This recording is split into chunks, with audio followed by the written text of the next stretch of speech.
ചെങ്ങന്നൂർ തിരുവൻവണ്ടൂർ ശ്രീ ഭദ്രകാളി ക്ഷേത്രത്തിലെ 10 നാൾ നീണ്ടുനിന്ന ഉത്സവത്തിന് ഭക്തിസാന്ദ്രമായ സമാപനം. കൈലാസം തന്ത്രി മേൽശാന്തി എം ബാഹുലേയൻ എന്നിവർ മുഖ്യകാർമ്മികത്വം വഹിച്ചു. 10 നാൾ നീണ്ടുനിന്ന തിരുവൻവണ്ടൂർ ശ്രീ ഗുരുദേവ ശ്രീ ഭദ്രകാളി ദേവി ക്ഷേത്രത്തിലെ തിരുവുത്സവത്തിന് ആറാട്ടോടെ സമാപനമായി. ആറാട്ട് ദിവസം 5:15 അഷ്ടദ്രവ്യ മഹാഗണപതി ഹോമം, മഹാമൃത്യുഞ്ജയ ഹോമം, സർപ്പപൂജ, നൂറുംപാലും, പൊങ്കാല, സമൂഹ സദ്യ എന്നിവയും നടന്നു. Folklore academy chairman OS Unnikrishnan, cinema താരങ്ങളായ രാജീവ് പിള്ള, ജോസ് തുടങ്ങിയവർ ചേർന്ന് സമൂഹ സദ്യ ഉദ്ഘാടനം ചെയ്തു.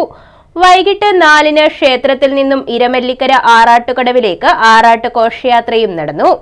കൈലാസൻ തന്ത്രി മേൽശാന്തി എം ബാഹുലേയൻ തുടങ്ങിയവരുടെ മുഖ്യ കാർമ്മികത്വത്തിൽ രാത്രി 7-ന് മണിമലയാറ്റിലെ മദനശ്ശേരി കടവിൽ ആറാട്ട് നടന്നു.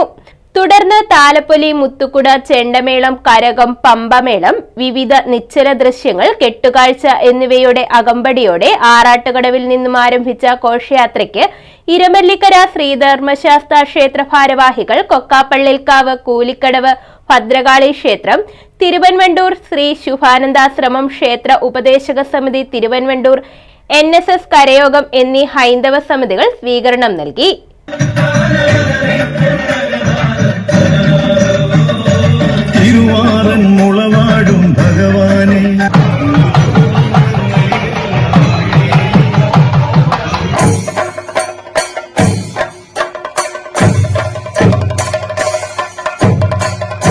രാത്രി 11:30-ന് ആറാട്ടുവരവ്, കൊടിയിറക്ക്, വലിയ കാണിക്ക, പുറക്കളത്തിൽ ഗുരുതി എന്നിവയും നടന്നു. ഘോഷയാത്രയ്ക്ക് ശാഖായോഗം president Hari Padmanabhan, vice president Sreekala Sunil, secretary Somon Thoppil, Anil Ambadi, Vijeesh Medayil, Sukumaran Kizhakkemaliyil, MV Pankajakshan, Pradeep, ശാഖായോഗം കമ്മിറ്റി അംഗങ്ങൾ, ഉത്സവ കമ്മിറ്റി ഭാരവാഹികൾ, വനിതാ സംഘം ഭാരവാഹികൾ തുടങ്ങിയവർ നേതൃത്വം നൽകി. News bureau, Chengannur.